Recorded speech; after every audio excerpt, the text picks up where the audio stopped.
Right. So, in the last class, we started discussing about the patching, right? Different types of updates and what is an update, how many types of updates are there, what is meant by patching, and what is the procedure. Okay. Before patching, there is a process, right? So, what is the process of patching the SQL servers and how to identify whether SQL Server is patched or not. Okay, you can see in the selected version.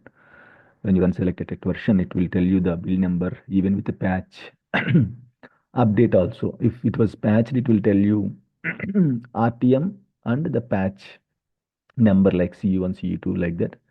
If you run, for example, for previous versions, if you run selected version, it will tell you SP1, CU3, SP4, CU5, like that it will show you. Okay. So when you run selected version for the particular instance, so you can see whether the sequencer is patched or not. If it's patched, it will show you the patch level, okay, in the output. Okay. If it's not patched, it will simply show you RTM. It will simply show you RTM if the SQL server is not patched, guys. Right.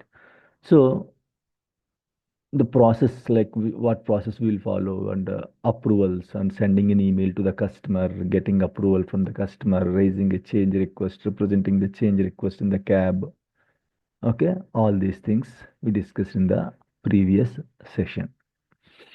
In today's session, we'll discuss about the patching precautions, pre-checklist before patching the servers, and we'll also discuss about the patching. Okay, how to patch the server, like I will show you the demo, and we'll also discuss about some challenges, and finally I'll also show you how to remove the patch. Sometimes we have to remove the patch, so that will be discussed in today's session, guys. Right.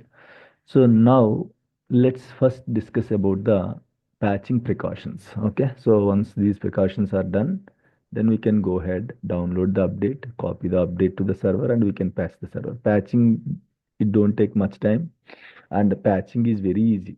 But you have to follow the whole process, guys. The process is kind of a tedious, but the patching is easy. Once you got all the approvals and all, once you just check the particular pre-checklist and all, once you are following the pre-checklist and all, then patching is very simple. Okay, but it's very important to follow the process. Without following the process, it is very difficult. Okay, so patching precautions. So before patching, after patching, what you have to do, what kind of precautions that you have to take, right? So first and foremost is check the SQL services, okay, in the machine. Check how many SQL services are there. Okay, how many SQL services are there in the machine. Okay, so why we have to check this? So now let's come back to the previous discussion. Will, in case if we want to patch the server, what we have to do? We have to identify the server owner first, and we have to send an email stating the same. In that email, we'll mention the server name. So in this server, if we have one instance, that will be fine in the virtual machine. Okay, if you see this in this virtual machine, if only one instance is running, that will be fine. Imagine if two instances are running. Imagine if two instances are running in this machine. I want to patch one of the instance, and two instances are running in that machine. And when you want to patch one of the machine, of course the process is same. You have to restart the Windows server before patching and after patching. Before patching and after patching, you have to restart the Windows machine. So when you restart the Windows machine, all the instances that are there in this machine will be restarted, right? But you took the approval for only one instance. What about the other instances? If we have five instances and you are trying to patch one instance out of five, and you have to reboot the Windows machine. All instances that are running in this Windows machine will be rebooted. So what you have to do before initiating patching itself, you have to go to the server, you have to open the services.msc, and you have to check how many SQL servers are installed in that machine. Okay, how many SQL servers are installed in that machine. If we have more than one instance, check the owner of each instance. I told you, right, owners will be managed separately in an Excel sheet, or they will maintain a spreadsheet. Spreadsheet in the sense, in the internal, we'll have confluence pages kind of thing internally will manage. Okay, so in that they are going to manage for this instance. He is the owner. Most of the times, the same owner will be there. If Mark is an owner for one instance, 99% for other instances also Mark will be the owner.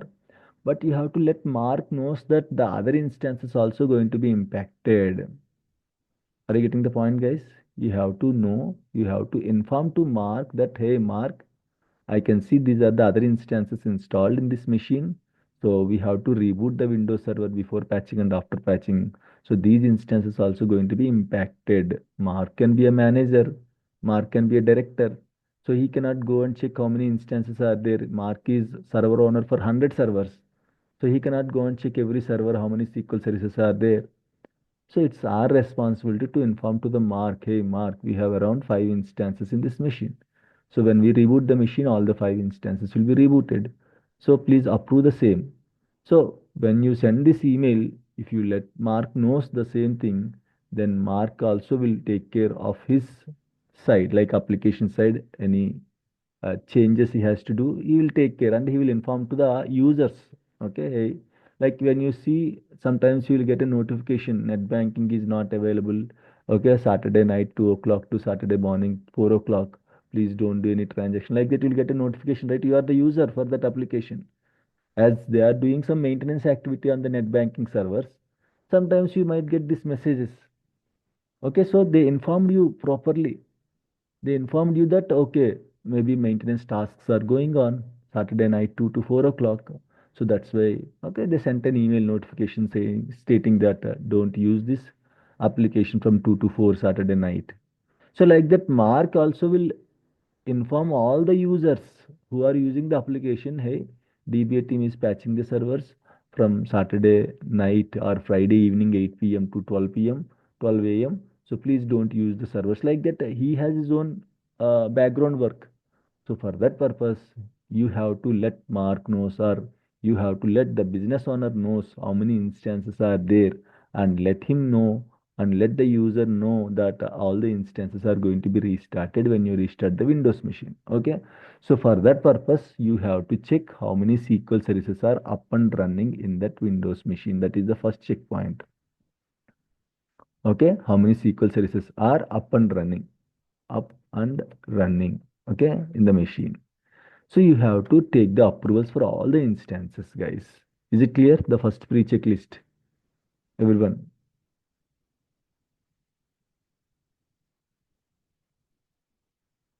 Any questions? Yes. Right. So the second one So is, Mukul, yes, yes, yes. before the patching, we have to stop the all the services. Not required, not required. No need to stop any service. So during the patching, someone someone access the server, he can or not. I'll tell you. Okay. So before patching, what you have to do, I'll tell you. Right. So any other questions, guys?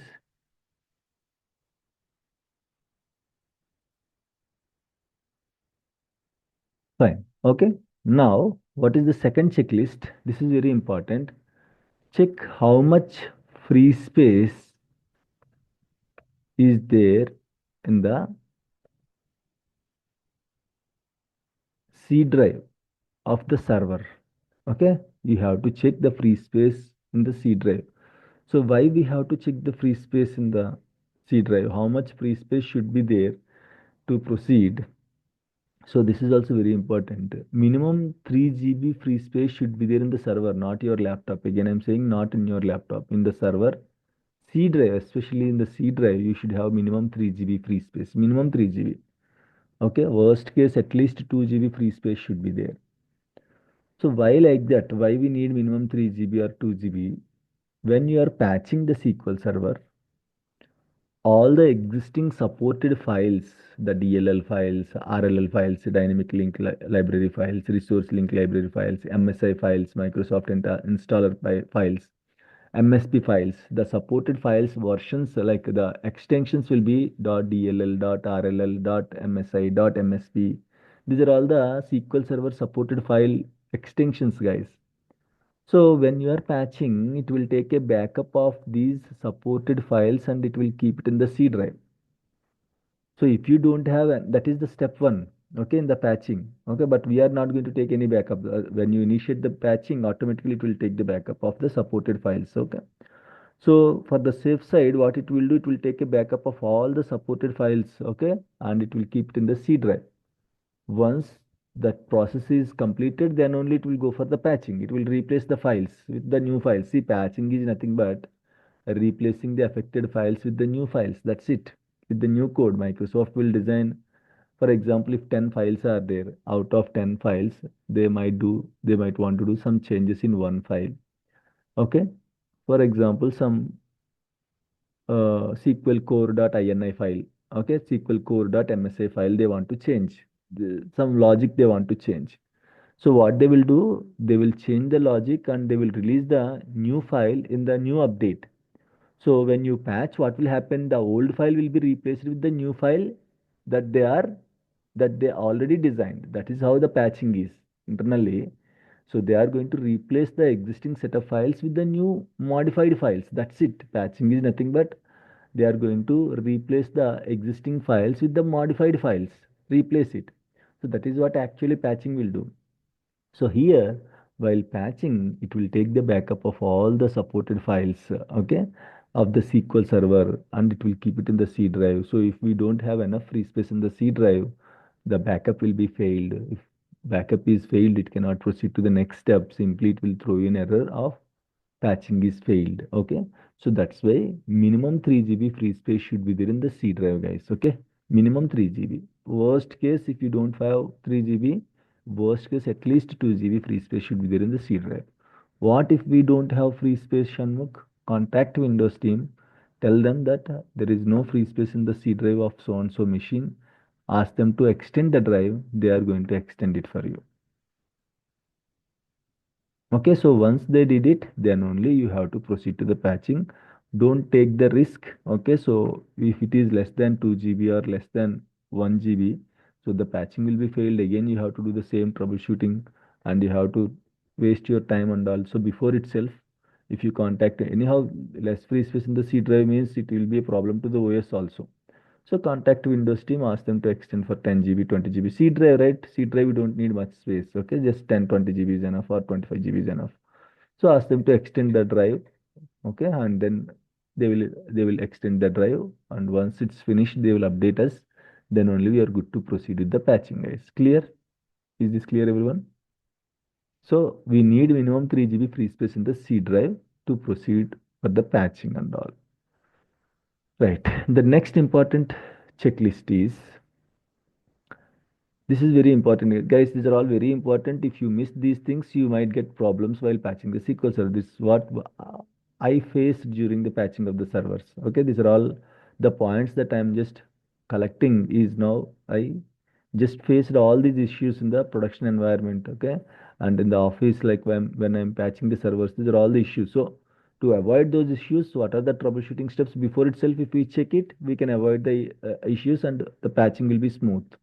So if you don't check these things, definitely there can be one reason. It's not like definitely it will be failed. If some patching like some servers will be failed with a less free space in the C drive. Some servers will be failed with another reason, like selected at version reason. Some servers will be failed with the server name reason. Okay, so let's discuss one by one so that if you just check all these things before patching itself, it will be smooth. Otherwise, you might face the same issues. Okay, the troubleshooting also the same. Right now, this is very important, guys.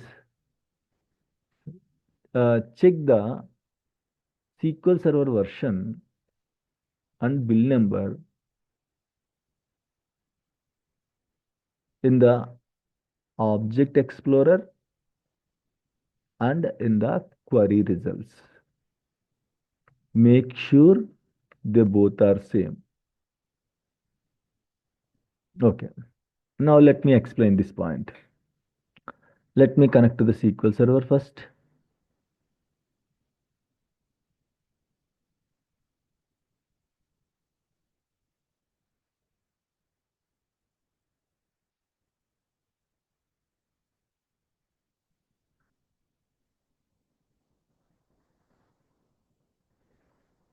So for patching, there can be a different outputs, the outcomes. Okay.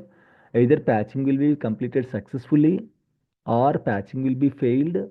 There is a third case also, patching will be partially successful. What is meant by partially successful, guys?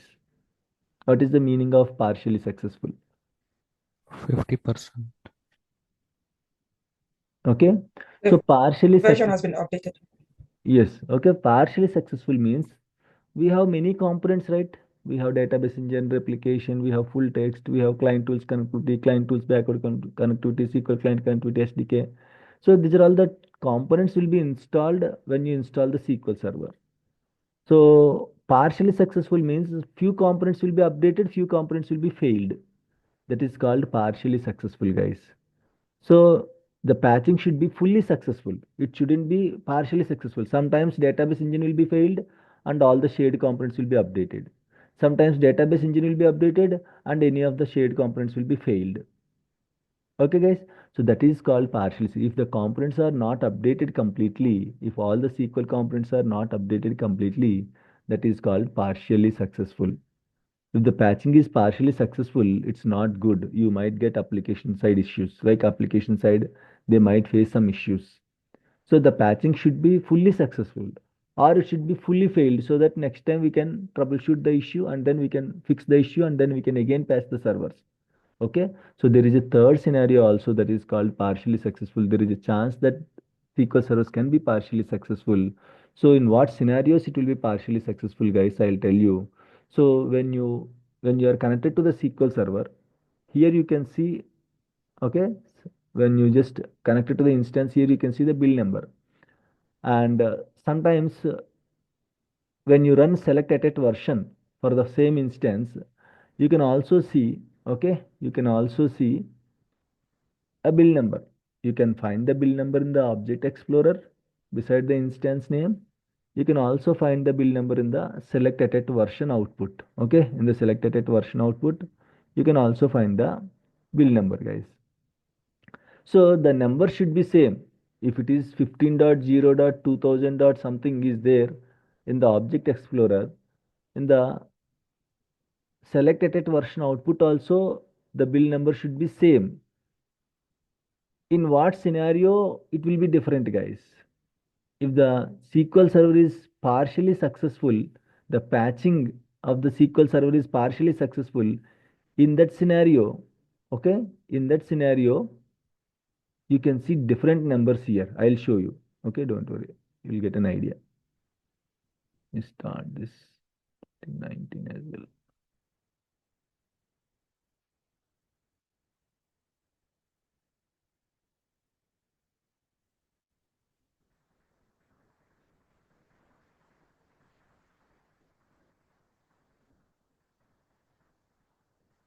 Right, okay. So now see here.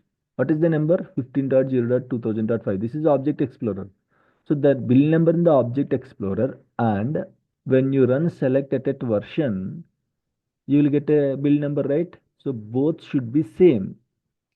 So guys, these are all very rare issues. Don't think that every time you will get this issue while patching. Okay, 99% is, okay, you will not get any issue, guys. At least 90% is while patching the SQL service, you will not get any issue. But the 10% is there, right? 10% we can minimize if you check all these checks.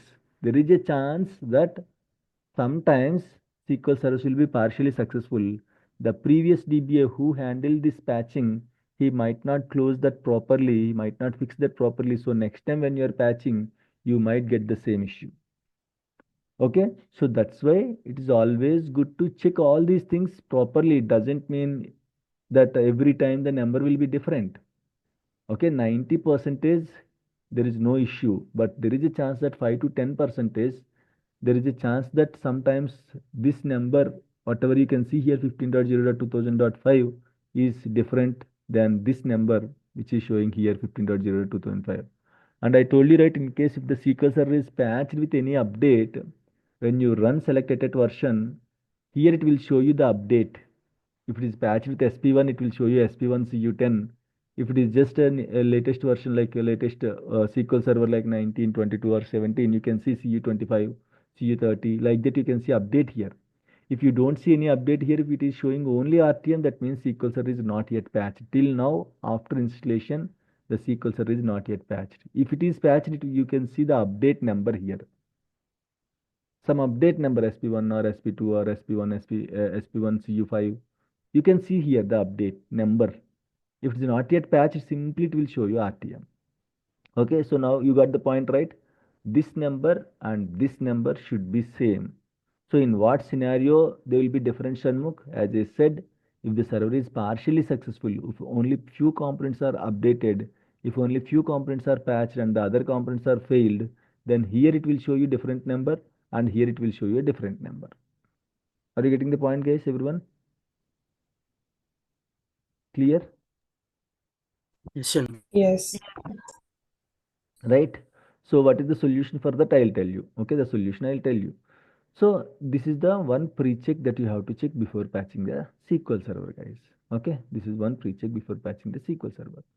So next check is also same like that. Okay, check the SQL server name. Okay, and make sure. Okay, check the SQL server name. Same in the bill number in the object explorer. In the object explorer and the output. Okay. 1 minute. Object explorer and in the query results. Okay, same. It should be also same. Same like a version. Okay, it should be same. Okay, like you have to check this before patching the SQL server. And like, let me show you. Now you can see the server name right here. Server name. And how to find the server name? SQL server name. Select @ server name. You have to simply type server name. And if you execute this, you will get output. This is the server name. Both are same or not, guys? These two are same or not? WinUJK 85B18L0I. WinUJK 85B18L0I. Both are same. There are some scenarios. Okay. Here it will show you one name and here it will show you another name. So why like that? Any idea? There are some scenarios. In the object explorer, it will show you one server name, and in the query results, it will show you another server name. Any Yeah, idea? when it is The server partially, name, Yes, if the please. server name is changed post installation, Very good, Radha. Very good. Very good. Not post installation. Okay. Sometimes if it is an old server, if it is an old server, old machines and all. See, guys, these are the issues that might face mostly for the old servers. For the new servers, we might not face these kind of issues. Old servers. So there are some scenarios. So how we got this name, guys? From where we got this name? The server name? As this is a default instance, how you will get the name of the instance? Computer name, right? Default instance means using computer name will connect, right? So if someone changed that particular computer name, machine name, sometimes generally Windows team will do this activity. DBA team will not change any machine names and all. If you see here, okay, and if you click on change, you can change the server name here. This is the current server name. I can change it to batch 57 like that. So sometimes what they will do, Windows team, maybe it's not like a regular practice, very rarely you can see this kind of things. There is a chance that they will change the machine name. Sometimes they will inform to Windows team, DBA team that they changed the machine name. Sometimes they will not also inform. Okay. So what will happen here? The machine name is different, and in the SQL Server, the instance name is different. If machine name is not changed, no issues, guys. Generally, machine name will not be changed. 99.99% is pakka machine name won't be changed. There are some cases, depends upon the customer requirements. Maybe if they are allocating a machine to another project, there might be a chance. Or maybe if the company, like they sold the company to another company, like merger kind of things happens, there is a chance that the server names will be changed. So in that scenario, what will happen? While connecting, it will take computer name only, but in the master database, it will still store the old server name. So that you have to check it. So if there are the two names are same here and here, if both names are same, no issues, you can go ahead and happily you can patch it. But there is a chance sometimes the server name in the Object Explorer is different and the server name in the query results is different. So you have to check before the patching itself so that you can easily manage the things. So in that scenario, what is the solution? If that is the case, what is the solution? You have to drop the server, old server, sp underscore drop server, server name. Okay, control C, control V. You have to drop the server name in the master DB and you have to add the server name, add server, server name. The server name is like batch 57. Imagine. Okay, comma, local. So you have to run these two queries and you have to restart the server. Then only the issue will be fixed. Then once this is fixed, again check it using selected server name both are showing same or not. Once this is fixed, once both are showing same, then you can proceed to patch the SQL Server, guys. Is it clear now, everyone? Yes. In the Object Explorer, it will show the correct server name, right? Ah, yeah, updated That is server name will show you in the the Object Explorer. Yeah. Clear? Any questions, doubts, any confusion? Let me know, guys.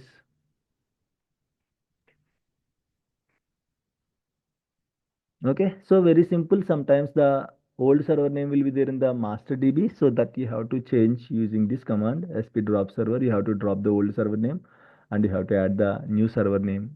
Okay, in case if both are showing different, so which one you have to consider? The new machine name. New machine name, from where we can get it? This PC properties.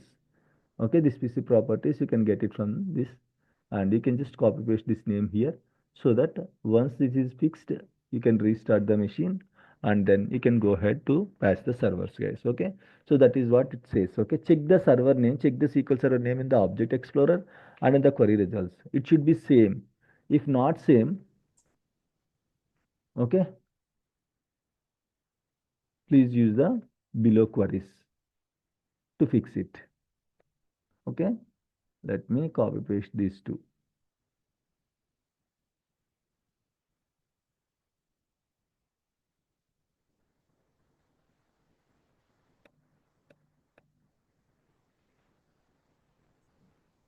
Shamu, Yes, yes, please. do you run this query, they drop and they add server at once, or you have to No, no, first you have to do drop they it and drop? you have to add it. So you cannot run it as a single query, right? No, no, no, no. First drop it and then add it. Okay.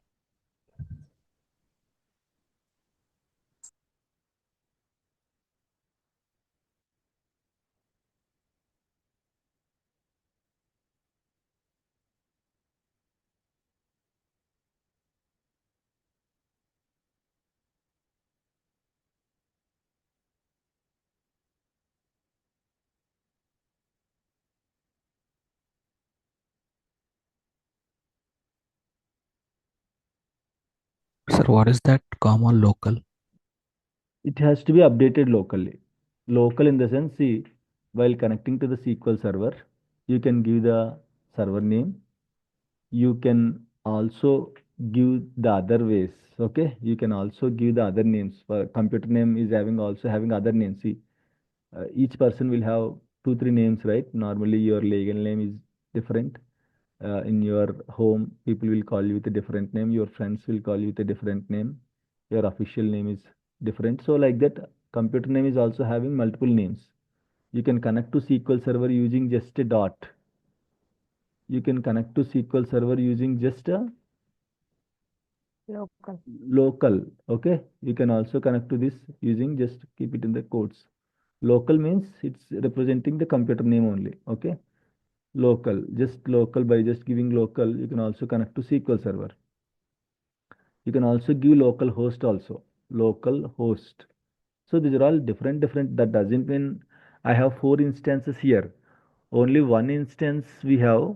Okay, but this is having multiple names. So you can connect to SQL Server default instance using just a dot. So if you see the dot, okay, don't worry. Like people sometimes, some DBAs will connect using dot. Hey boss, where is the server name? Don't go and ask them. Okay, dot is also nothing but a computer name. Dot represent in the Windows. Dot represents computer name. If you mention local also, it will be computer name only. Locally you are changing. So if you mention local host also, that is your computer name only. One instance you connected using multiple names. So local represent the computer name. Okay, Okay, sir, got fine. it. Yeah. So this is the example, guys. Okay, let me keep this so that it will be in single line. Okay.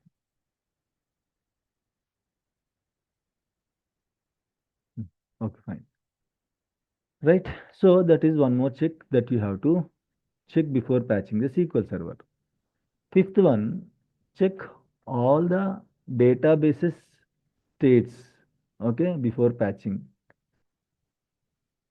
and after patching also.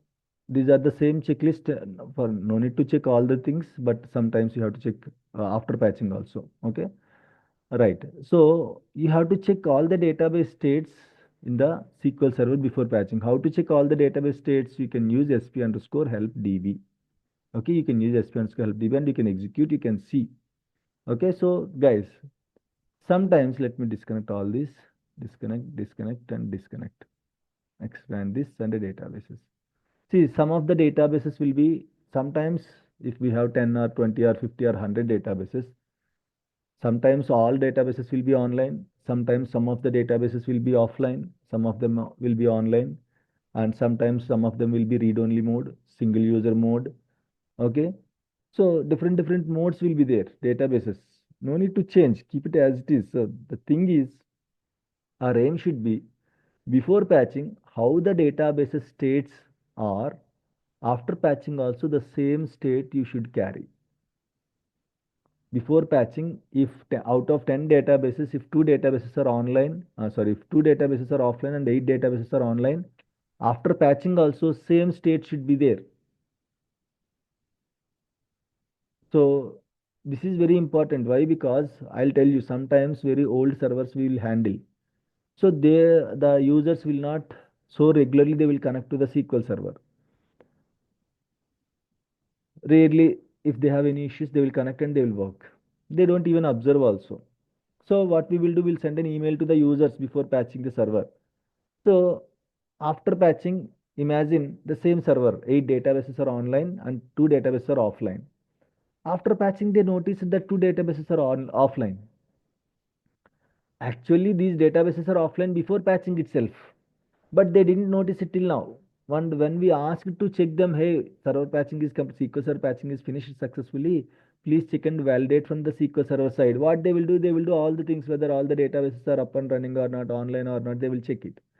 They also don't know before patching the databases are offline. Intentionally, they are offline. They will simply send an email, hey, after patching, I can see 2 databases are offline. And we will also in a confused state whether they are offline due to patching or they are really offline. Someone intentionally kept the databases offline. We also don't know. For that purpose, what we have to do, guys, always run this sp help db before patching. You can see the online databases. Okay, you can see the databases that are online. You can see here. You can simply save this output to the Excel sheet, or if it is like small databases, like up to 10 databases, you can take a screenshot and you can keep it somewhere. So after patching, if someone is complaining these databases are offline, you can refer these databases are offline before patching or after patching. You can send a screenshot. Whenever you are taking a screenshot, always take the screenshot with the date and timestamp. They don't believe you. They don't believe you, guys. They will simply ask if I take the screenshot like this, Windows Shift S, and only if I take the results, okay, like this part I took the screenshot. Immediately, if you send this to customer, where is the date and time, he will ask. They don't believe you. Okay, so it's always good to take the screenshot with the date and timestamp every time. Okay, again, it's a professional, like kind of a professionalism. So don't miss it. So my point is, before patching, run sp help db, take the output. If it is like use, like if you have 100 databases, simply copy with headers, copy the output to any excel sheet outside, keep it with you until patching is successful, until customer is confirmed that patching is successful, no issues from their side. Once patching is successful, you can delete it. Delete in the sense the screenshot whatever you took, don't delete the databases. Okay, so is it clear, guys, everyone? So before patching, after patching, it is our responsibility to check the databases states. Whatever databases are online, it should be online after patching. Whatever databases are offline or read-only mode, it should be the same state after patching also. As databases are like, sometimes it will be 10 databases, 20 databases, 100 databases. We cannot keep in mind that how many of them are online. If all are online, don't worry. Just expand the databases. If all are online, no need to take any screenshot. If any of them are online and any of them are with a different state like offline or read-only mode, okay, then take a screenshot. Are you getting the point, guys? Everyone? Yes. Okay, so if all databases are online, after patching also all databases should be online. That is your responsibility. If some of them are online, some of them are offline, take a screenshot with any different state. If the database is not online, not online means it can be offline, it can be read-only state, it can be restoring state, it can be recovery pending state. There are different states of the databases. So in such scenario, if any database, even one database is also not online, take the screenshot and keep it with you. After patching, it should be the same. Clear, guys, everyone, about this? Okay, and same will be applied for the services also. Same will be applied for the services also. Check all the services, check all the SQL services, and take a screenshot. Okay, why the same condition? See, if you go and check the services.msc, see, some of them are running, some of them are not running. After patching, you have to check whether all the services are up and running or not. After patching, before patching, how the services states, after patching, the services state should be same. There is a chance that when you reboot, some of the services will not come online.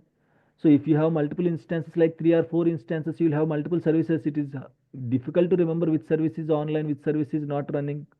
Okay, take a screenshot of this. Before patching, how the services state is, after patching, the services state also should be same. Again, users, we have to handle the old servers. The users also will not check regularly. So if any service is offline, they might think that because of patching only the service is not running, but they don't know that before patching itself the service is not running. Even we also don't know that. We can't guess it. Hundreds of servers, thousands of servers will handle. Okay, so that's why simply go to services.msc, take a screenshot for the SQL services, not all services. For the SQL services, take a screenshot, keep it with you. So after patching, compare the screenshot, okay, whether all the services as per the previous state are there or not. Just compare it. If not there, take the necessary action. If any services are down after patching, restart the service. If the services are not down, if they are like they are the same state as per the previous state, like patching, previous patching, how it was, the same state is there, then you can aram se delete the screenshot. Clear, guys? Everyone, is it clear? Shanmugh, Yeah, go clear. if service is running, it is online. Yes. If it is not How running, we, it is offline. how we know that database online or offline? You can see here, right? If it is showing like this, it is online only. If it is not showing Okay. any state beside, if it is offline, let me keep this database offline. Okay, right click, tasks, take offline, and Okay. click OK. See, if it is not online, it will show you a state in the bracket. If it is in Okay, sir. read only mode, it will show you read only. If it is recovery mode, it will show you it will recovery or restoring state. So you can see the state here. Okay, this is how you can identify whether it's online. If in the brackets, if nothing is showing and the only database name you can see, that means database is online. Okay, Sinu. Thanks. Yeah. Clear, guys, about the services? Right. The next and very important thing is, Sumit, when it will show recovery pending? I'll tell you. What case? I'll tell you. Okay. If there is no free space in the drives, data drives, log drives, and all, if there is no free space, or if the database is corrupted, in all these scenarios, it will show you recovery pending. Right. So now the next important checklist is copy the softwares on Friday itself. In case if you are doing patching on weekends, in case if you are 90%, they will allow you to do patchings on weekends only. They don't allow you to do patchings on weekdays, guys. Saturday, Sundays only they will give the downtime. Saturday, Sundays night there will be less traffic, right? Okay, so users will not connect, right? So that's why Saturdays and Sundays night time they will give you the downtime if you are doing patching on weekends. So why like that? Why like that? Personal experience. Okay, how we are going to copy the softwares using a shared path. Imagine Saturday morning or Sunday morning, today 10 o'clock, the patching is scheduled. You only scheduled, the customer agreed for the downtime. He gave you three hours window. Always take minimum 3 hours window. They will ask how many hours you need for the patching. Minimum 3 hours. It is always good to take minimum 3 hours. Patching can be finished in 1 hour. But if some issues are there, okay, you have to troubleshoot. You should have some breathing space to troubleshoot the issues and all. So that's why safe side, take 3 hours downtime window, complete it as early as possible and inform to the customers. If you take 1 hour, Shanmukh said it can be completed in 1 hour, so I'll take 1 hour. What if it exceeds more than 1 hour? The change window will be closed. We'll raise a change request, right? In that we'll mention on so and so server Saturday morning 10 a.m. to 12 a.m. Okay, this is the downtime. That change window, that is called change window. So 10 to 12. After 12 o'clock, the alerts will be generated automatically if you are rebooting. So it is very risky. So always take adequate time, okay, for any maintenance related activities. If it takes 1 hour, take 3 times of that particular time, okay, 3 hours, so that you will be safe. Okay, if it took extra 30 minutes also, no problem. How many hours you want downtime, they will give you, but always at least add 2 to 3 hours for the extra checkings and all, for the post checklist and all. So now they just gave the downtime Sunday morning 10 to 1 o'clock. Sunday morning 10 to 1 o'clock. Now Sunday morning you connected at 9:30 to copy the softwares and all. How you will copy? Generally using shared path. Now that server is not accessing any of the shared path. Whatever shared paths you have, those shared paths are not working on the server. Then how you will copy the softwares? This is my personal experience. One day, one time, it's happened. I'm not able to copy the softwares, the shared paths, whatever I have around 4 shared paths. It might be a new server, so Windows team doesn't enable that shared path access to the particular whatever path is there. So I have 4 shared paths. For the safer side, I have all shared paths with me. I'm opening each shared path, nothing is working. So if we cannot copy the softwares, the setup file, how we can patch the server? You cannot go and ask Windows team help in the last minute. If you are doing any activities during the weekends, before itself you have to take the approval from Windows team, and you have to ask one Windows resource help, so that one Windows guy will be there to help you. Last minute, hey, this has happened, so I cannot copy the softwares. Can anyone please help me? No one will help you. Last minute you cannot go and ask if any Windows guy, if your friend is there in the Windows team. So that's why it is important to make friends in the Windows team, storage team and all. So in case if you stuck at any point, at least for 5-10 minutes they will help you. Okay, we'll always work with Windows team, storage team, network team, application team on a regular basis. So don't be, I mean to say, you will not be rude with them, but again, the environment will be should be smooth. So always talk to them, like if you have a time, just interact with them so that they will help you in critical situation. So what happened? 10:30 over, there is no other option I'm getting. It's not copying. I tried copying from the local laptop to the server. It will take 4 5 hours to copy, and there is no guarantee that it will copy it successfully. So what happened? There is no Windows guy. 10:30, 11 o'clock, 12 o'clock. That 1 o'clock is also over. That change window is closed. If change window is closed, you cannot do any changes. I have to cancel the change and I have to apply it again for the next weekend by fixing all these things. When you cancel the change, you are the responsible person to represent why you cancel the change in the cab meeting. They will ask you why. You have to justify why the change is cancelled, why it was not performed during the change window. You have to be justify. You have to send an email.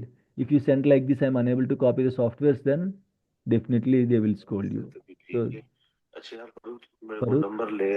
Farooq, Farooq,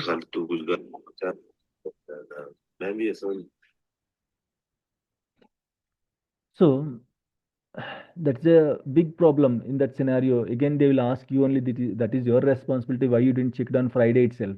Okay, so Friday, if you check it, Friday, if you copy the softwares, if the shared path is not working, Friday someone will be there. Windows team or network team will be there. You can straight away go and ask them. They are working on Friday, right? So you'll have a time to ask them. So on Saturday, Sundays, if you are checking whether you are able to copy the softwares and all, so that is a very big mistake. So in case if you are doing activity on the weekends, always copy the setup files on Friday itself, so that right away you can send any, you can just start the activity, guys. Clear? Everyone, is this clear?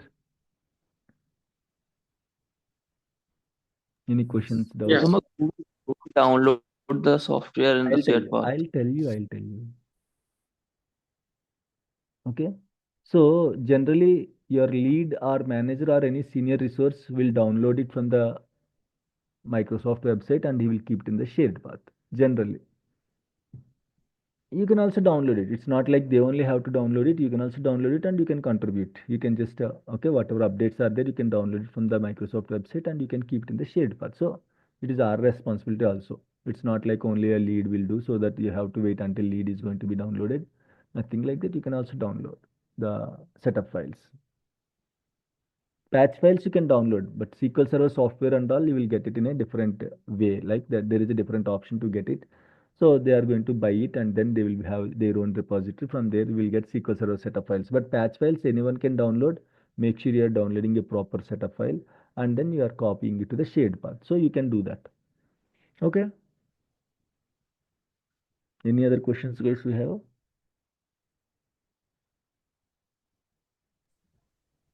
Shano, what are your thoughts on running OS patch and SQL patch same day?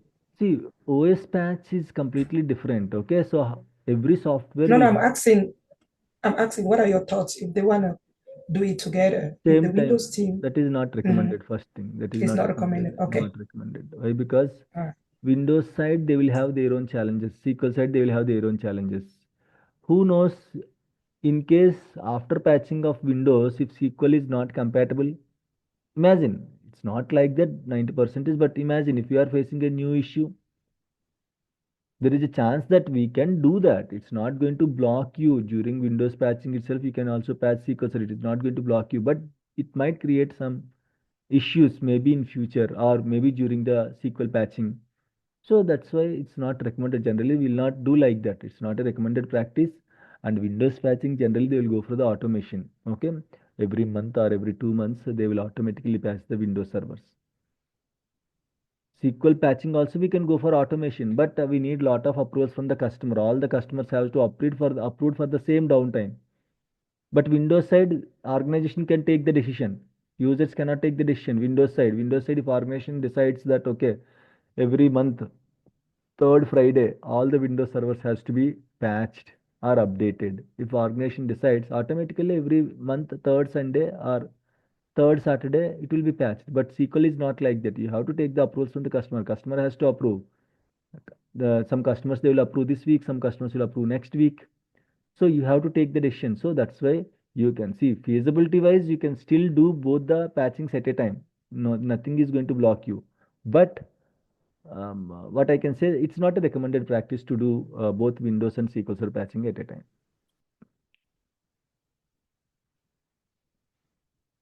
Any questions, guys?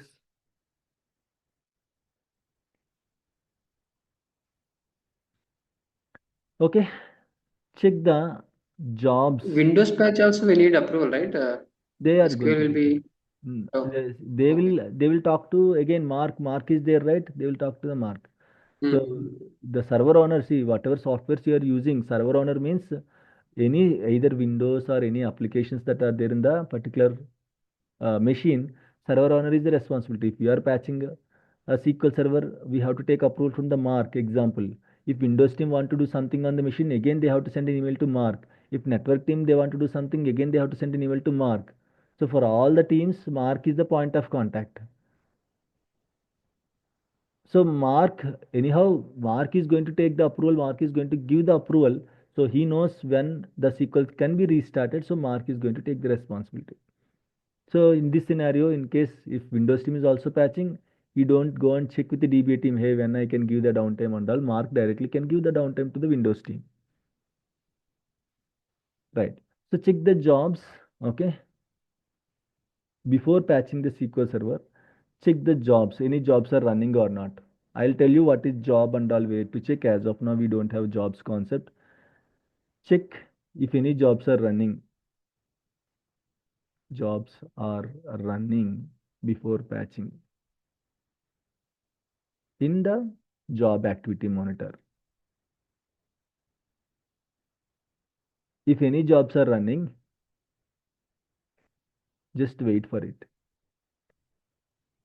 Okay, so where we have to check, guys, if you go to the server, there is a, if you expand the agent, you can see job activity monitor. Just if you click on that, as of now, only one job is there. If it is running, here you can see running state. In the status section, it will show you running state. Here also a small play button will be there. Here, a small play button will be there. So if any jobs are running before patching, now imagine at 7 o'clock, I want to apply the patches. So 7 you just logged in and you are checking at 7 o'clock, one job is running. Okay, just wait for it. Just wait for it. Once the job is finished, then go ahead and you can run it. Okay, I'll tell you how to check the jobs, whether they are running or not. We have a separate concept called automation. In the automation classes, we'll discuss what is a job, what is the maintenance plans, how to start the job, how to stop the job, how to create the job, how to cancel the job. Everything will be discussed. Don't worry, okay? So this is also for extra safer side. That's it. Okay, it's not mandatory, but it's good to check it. So, and the last one is reboot the Windows machine before and after patching. So this is very important. You have to reboot the Windows server before and after patching, because sometimes Windows team will do some activities. So they don't reboot it. They will reboot all the servers at a time, maybe monthly once or somewhere. They will take the downtime and they will reboot all the Windows servers at a time. So in between, if you are patching, your patching will be failed with a reboot. This checks will be there, right? Global rules. So in the global rules, restart computer is also one global rule. If it really needs restart computer, the global rules will be failed. So you cannot proceed to patch it. So for the smooth patching, always reboot the Windows machine. Anyhow, you took the downtime, right? So you took the downtime from 10 o'clock to 1 o'clock. So in this 3 hours downtime, n number of times you can restart. No one is going to block you. No need to take approval. Already it's approved from 10 to 1. That is the downtime window for you. That is the change window. So in this 10 to 1, n number of times you can reboot the server. There will be no alerts triggered during this window. Clear, guys? But always remember, before and after patching, you have to restart the Windows server. Always remember, before and after patching, you have to restart the Windows server, guys. But sometime Windows Server takes 1.5 hour to restart. See, that is very rare case, Harishankar. Okay, that is very My rare. my That's why I told you. That's why it's always good to take minimum 2 to 3 hours downtime. 3x. That is seriously, till now in my career I handled 7,500 servers. Okay, I never seen a server which is taking 1.5 hour to reboot. Maybe there. I agree. There is a chance. I'm not saying there is no chance. I agree. that there is a chance, but I'm trying to say that it is very rarest of the rare case, not all the servers. If all the servers are taking the same time, then there is a problem from the OS side that you have to talk to the OS team. Okay.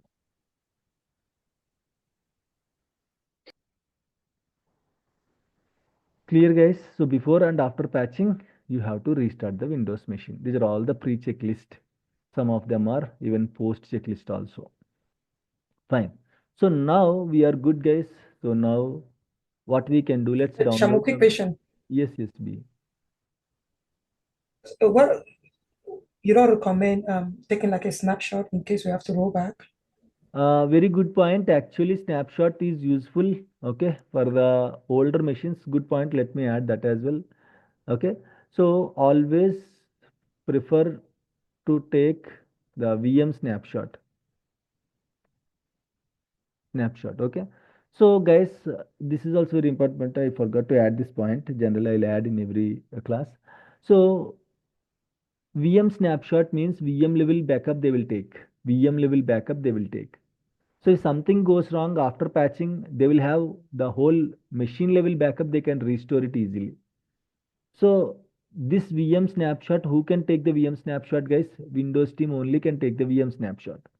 So for this, you have to contact the VM team, Windows team, and you have to ask them to assist one Windows guy during the patching. One Windows guy should be there to help you to take the VM snapshot. So always it's like a preferred. It's not mandatory, but it's good to have VM snapshot, especially if you are patching old servers like SQL Server 2000, 2005, 2008. Always go with the VM snapshot first. So you have to handle with the care. If you are handling, if you are working with old servers, there is a chance that it will create a lot of problems. Okay, so that's why request the Windows team, send an email to the Windows team manager. Hey, that we are patching so and so server on Saturday or Sunday. Please, I need one Windows guys. Okay, one Windows guy help so that we can complete the activity smoothly. Like that, you have to request. So, of course, in every team there will be on-call person. So your Windows manager will tell to that guy, hey, if on Sunday, if Sampath is on call, if he is from Windows team, so, hey Sampath, please be available for the DBA queries in case if they're asking you to take any of the VM snapshot or any of the Windows related tasks. You can just, okay, go through that and you can just complete that activity. Like that, the Windows team will inform to Sampath. Sampath will listen only Windows team manager what he says. He will not listen to us. Okay, why? Because he might be in the work. He might be doing some other important activities on Sunday. So if you inform to Windows team manager, he will arrange one guy, okay, to take the VM snapshot. So this is also very important checklist. So if something went wrong after patching, the services are not coming online or some issue, like it is not allowing you to connect. So at least you will have a and compatibility issues and all. I'll tell you what is compatibility. So at least you will have a VM snapshot, okay? As a machine level snapshot, you will have a VM backup so that if something went wrong after patching or any compatibility issues are there, Windows team is going to happily, they are going to restore the VM snapshot so that you are going to get back your server again. So this is also very important checklist. Thank you, B.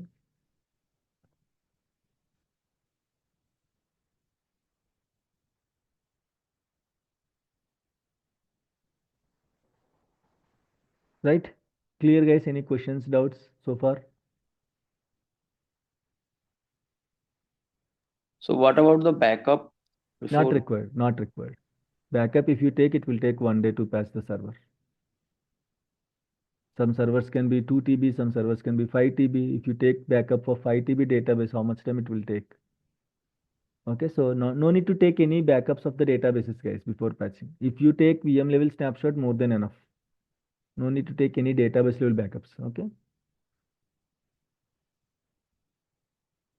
clear? Any other questions we have? Pre-checklist?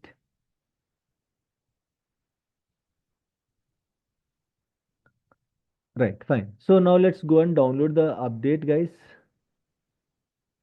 Same yesterday we used that tool, right? As SQL Server builds.blogspot.com.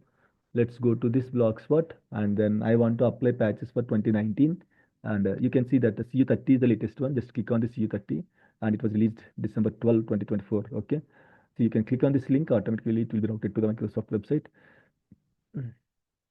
and you go down. Okay, you can see here download button, and you can see how to obtain the latest cumulative update for Windows. Okay, you can just click on this,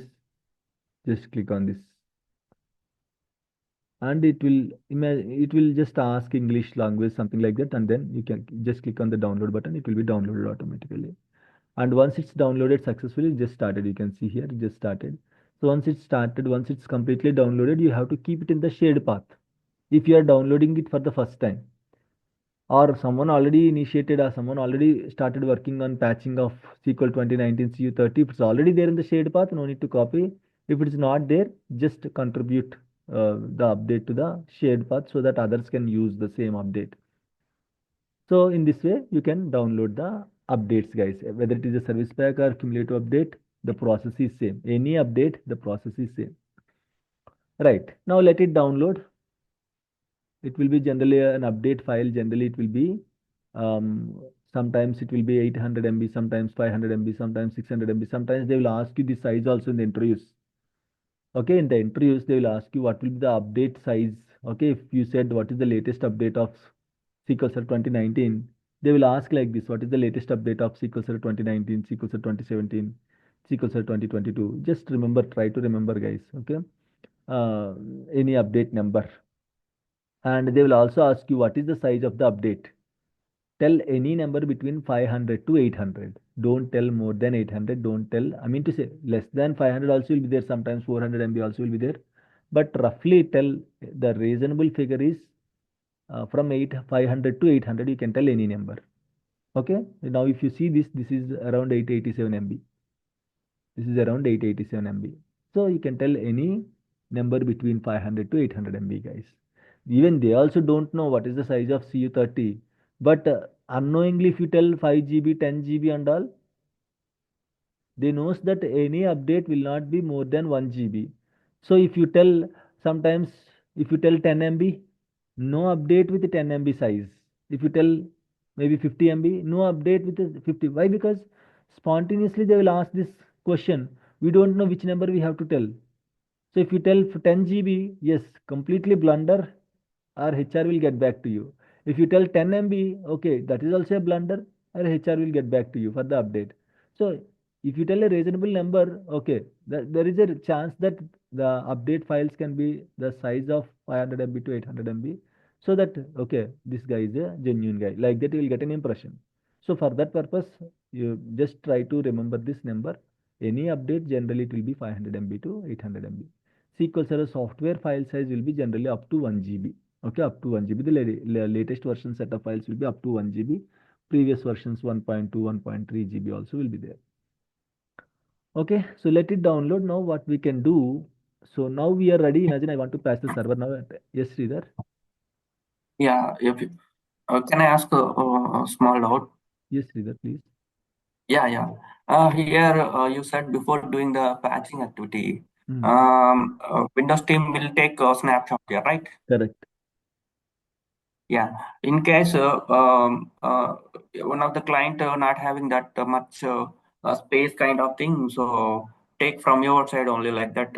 Maybe they said like that. Then that is the case. What can we do from SQL side? Like See, that is their responsibility. We are going in a proper way.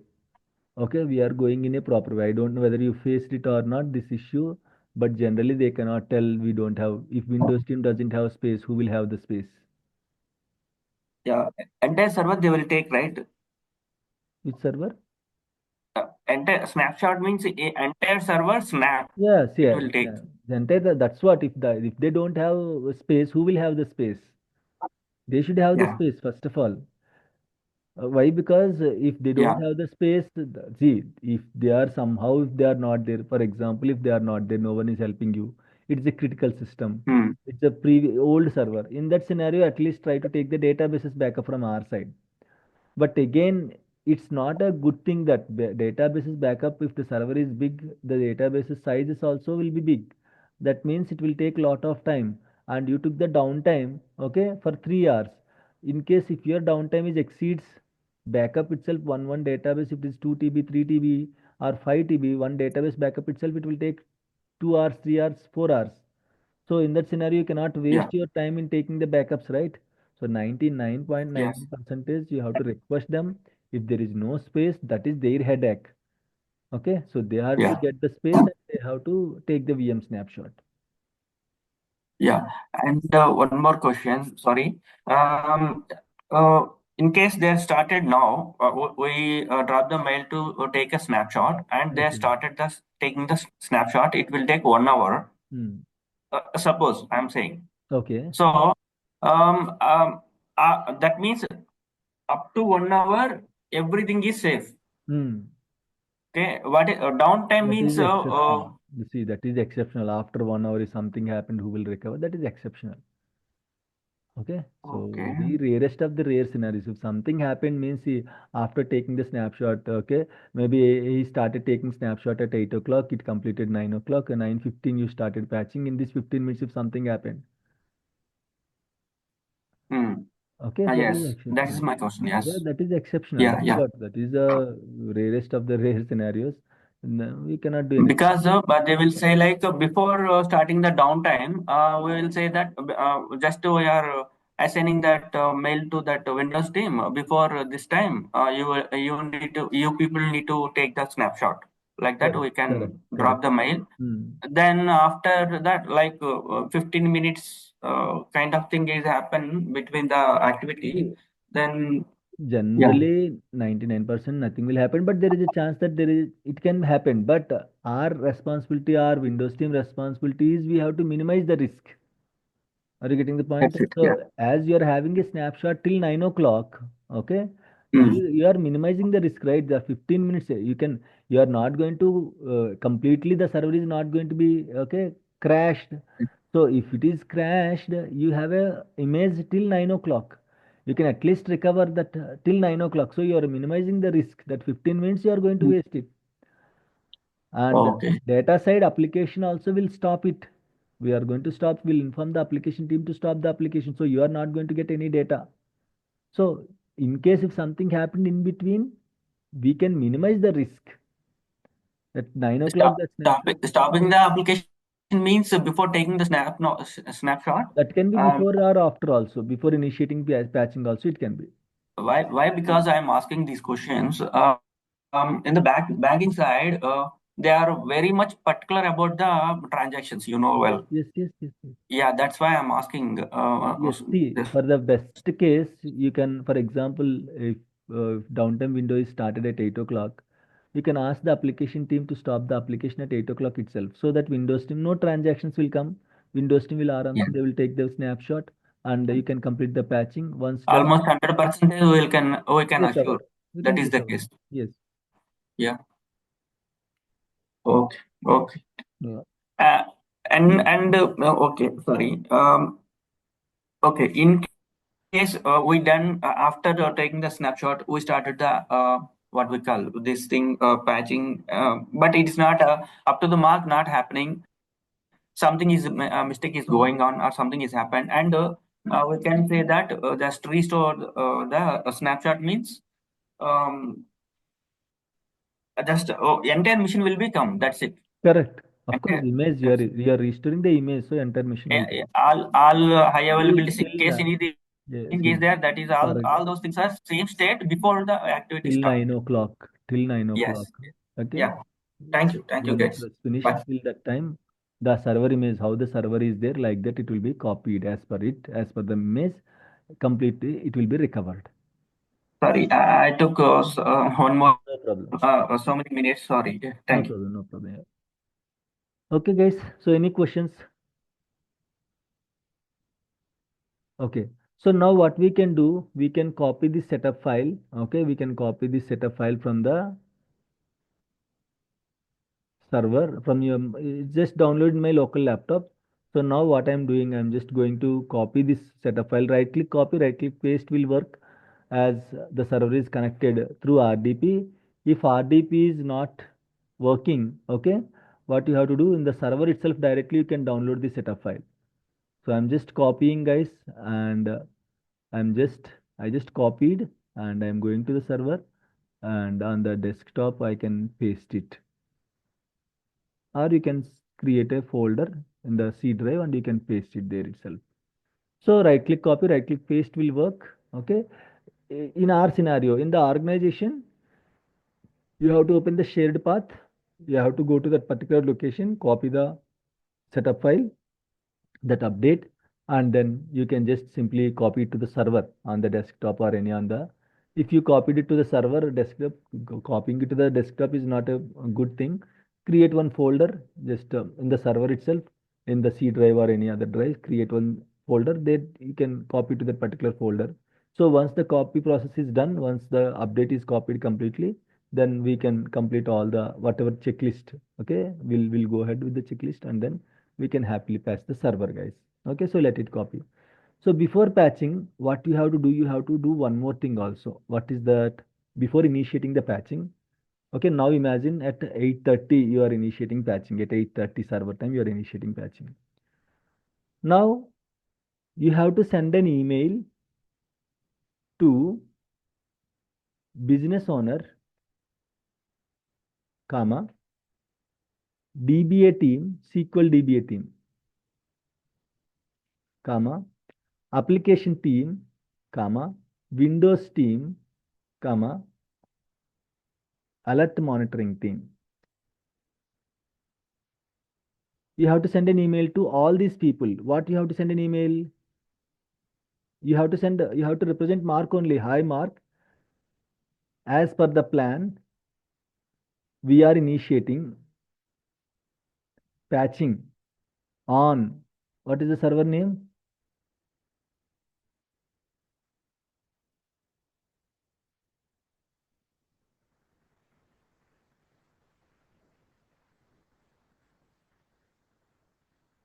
On the server name. Okay. We'll update you once. Okay. On the server with what is the update, guys? SQL Server 2019 CU30. We'll update you once patching is finished. This email you have to send before initiating the patching. Why like that? Why we have to send an email? First of all, Mark has to know whether the things are going as per the plan or not. Second thing, application side, Mark will stop some applications. Third thing, DBA team should let DBA team knows that you are patching. You are patching from your hometown. Okay. And there is a on-call person, maybe he's working in the US or UK or in the Singapore or in the Hyderabad or in the Bangalore. So if the DBA team, if they don't know that you are patching the SQL server, if any alerts comes means the DBA team will try to connect to the server and they'll try to fix it. They don't know background you are patching the server or not. They don't know until and unless if you don't send an email. So all the DBA team has to know that you are patching it. So in case if any alerts it is triggering, any issues it is sending it to the email. DBA team aware of that DBA like from Farouk is doing patching on the so and so server, so that's why we are getting any emails. So they will ignore it. If you don't send an email to the DBA team, if you don't include the DBA team, if something went wrong when you are restarted, they will start getting the alerts. So they might, okay, there is something happened to the server, they will start troubleshooting it. Parallelly, you are patching and parallelly they are troubleshooting the same SQL server, which will corrupt the instance.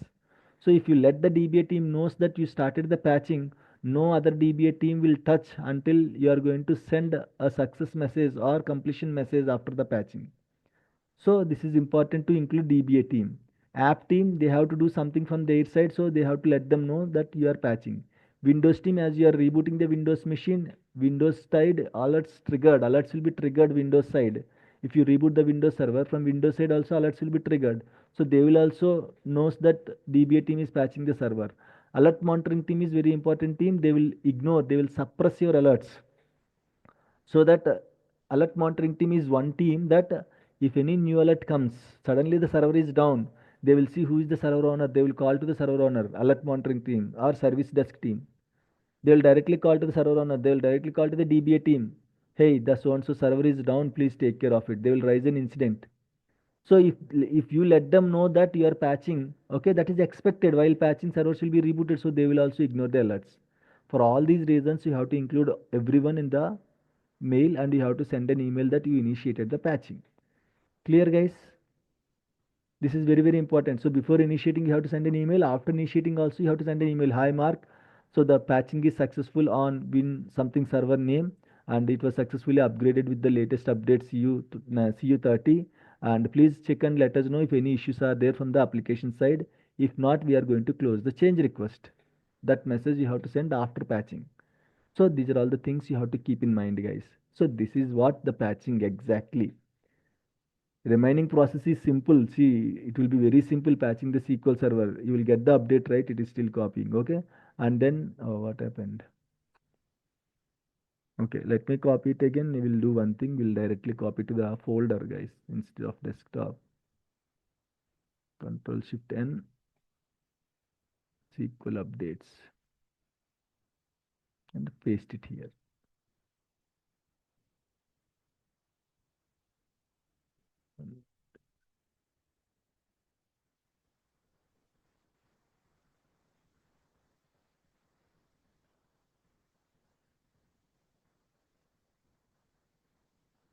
Okay, go to the server, and here I'm pasting. So let it paste, guys. So come back after 15 minutes, and then we'll go for the patching. Okay, I'll be back after 15 minutes, guys.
Yeah, guys, can you hear me?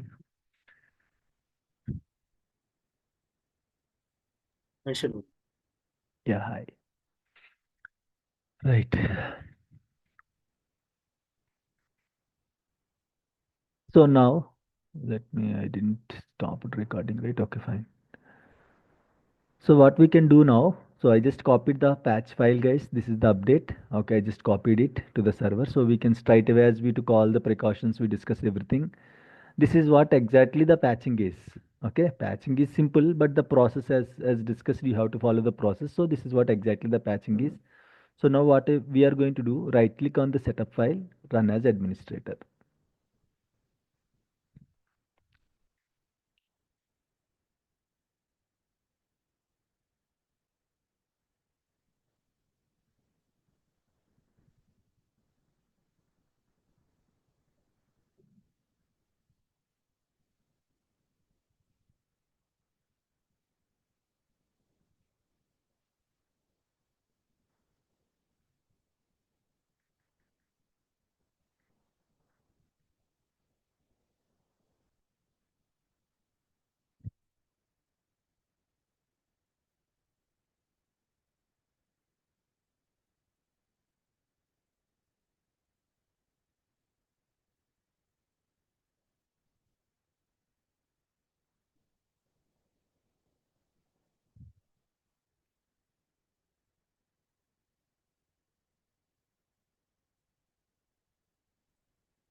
Right.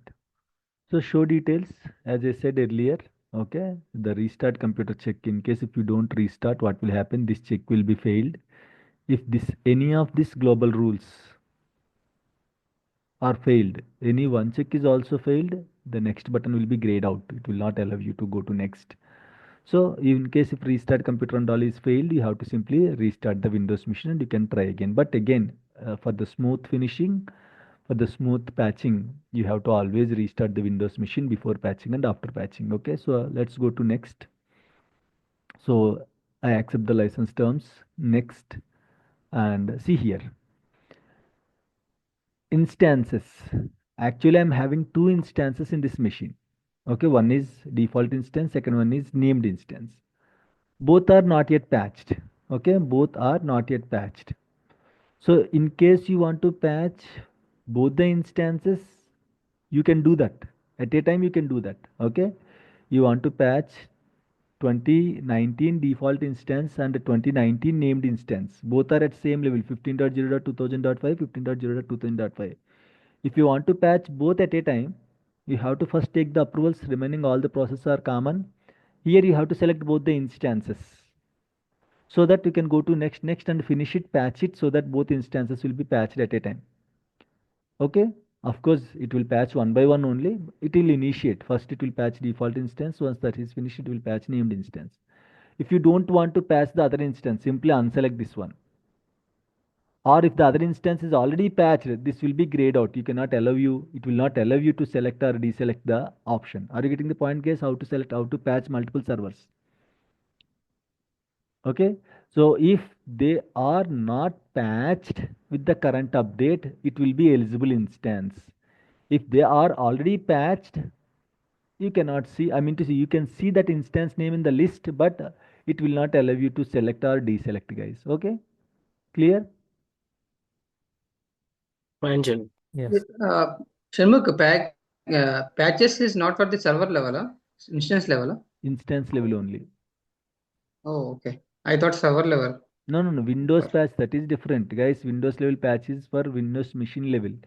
Okay, and this patch is for instance level, SQL server level. Okay, instance level means SQL server level. Yeah, SQL Server level means it will apply for all the instances, right? In the server, No. SQL Server. SQL, this is one SQL server, this is one SQL server. Okay. Mm-hmm. Both are different. Okay, this is one instance, this is another instance. SQL Server patching means it don't apply patches for all the instances. You have a choice that you can either select all if you have approvals. If you don't have approvals, you can select only one. Which instance you want to patch, you can select that instance only.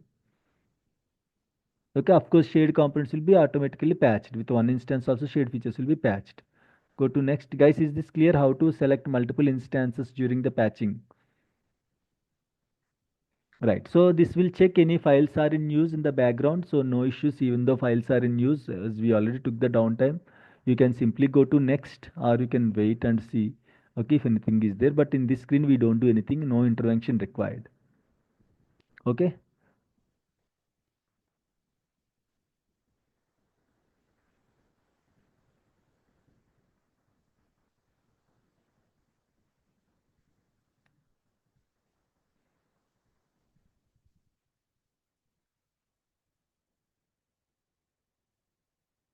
Right, you can see here, these are the files are in use, but not an issue, but we already took the downtime, we can go ahead. This is the command it will prepare. Action is equal to patch. Okay, this is the command it will prepare, and you can directly click on update so that the instance is going to be updated, guys. Now it's just started patching. Patching generally will take anywhere between 10 minutes to 1 hour. If the instance is small, it can be finished in 10 minutes, or sometimes 5 minutes also. In our case, mostly it will be 5 minutes only, 5 to 7 minutes. So depends on the server size.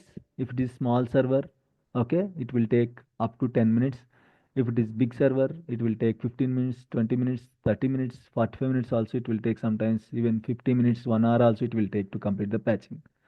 So during the patching, keep an eye here, keep an eye here. During the patching, the server will be rebooted multiple times. You can see here. Now you can see it is running, right? After some time, this will go to a stopped state. Red button will, you can see. So it will take time, depends on the server size and all, so you can just wait for it, and you can just, okay, just keep an eye on the patching process and all. Let it be, it will take 5 to 10 minutes, guys, let it be. So let's discuss the other things now. So generally, where to check if the patch is failed, guys? If the patching is failed, where to check? Setup bootstrap file, summary.txt. Summary. Okay, very good. Okay, so if the patching is failed, as discussed earlier, installation or patching or upgradation or uninstallation, if any of these things are failing, the first source is your, what is the first source, guys? Not, Sridhar, there is no config file. Okay, the first source is your Right. summary.txt file only. Patching, installation, patching, remove patching, uninstallation. So for all these places, upgrading, for all these 5 places, the first place is your summary.txt in case if the patching is failed and all. Okay, you have to check in the summary.txt file. The second place is Detail.txt. detail.txt. Very good. Okay, and the third place is Event event viewer viewer. Very good, Tabsum. Event viewer, application logs. Event viewer, application logs. application logs. So these are the three places that we will check in case if the patching is failed. Okay, same, I'm just adding, the patching is failed, we have to check the summary.txt, detail.txt, the setup bootstrap folder,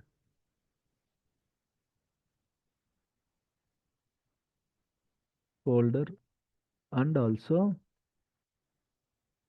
we can check in the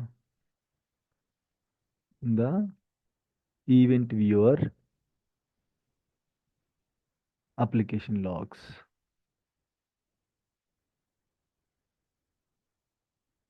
Mission logs. These are all the three places that we will check it, guys. So what are all the, as discussed, patching can be failed with any of these reasons. Okay, why we explained, why I took this much time to you to explain all these things, as I can finish patching in 10 minutes or half an hour. Still, why I explained all these things, guys? You have to use these points in your interview. So they will ask you, have you faced any challenges while patching the SQL server? Have you faced any issues while patching the SQL server? This is one common question you can expect in the interview. Or normally they might ask you, previously or recently have you faced any issue?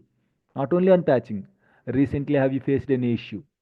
So what you have to tell is, use these fourth point and fifth point. Okay, use this fourth point and fifth point. So patching is failing in one of the server due to wrong server name.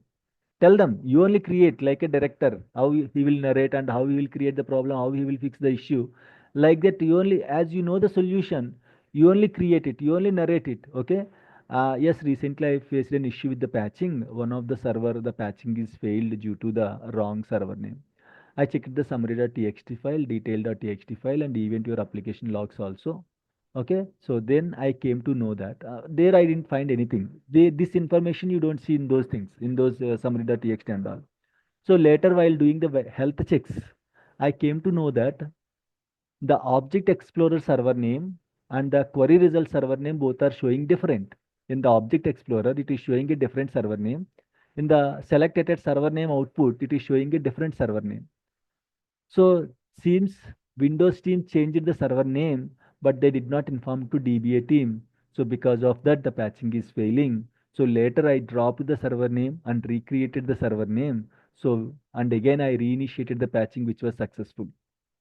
Like that, you have to create one problem, you have to explain. Definitely they will ask this question, recently have you faced any issue, or in the patching have you faced any issue? These are all common questions. This is one thing that you can explain. And the other thing, right, patching is partially successful. Patching is partially successful. And the another, like in case if they are asking one more issue, okay, or no, everyone can't tell the same issue, right? You can use another one, can choose this also. So the patching is failing, and because of the partial successful, last time uh, the DBA patched the server, but it was partially successful. Now when I'm trying to patch it, it is failing due to this reason. So what is the reason? Patching is partially successful.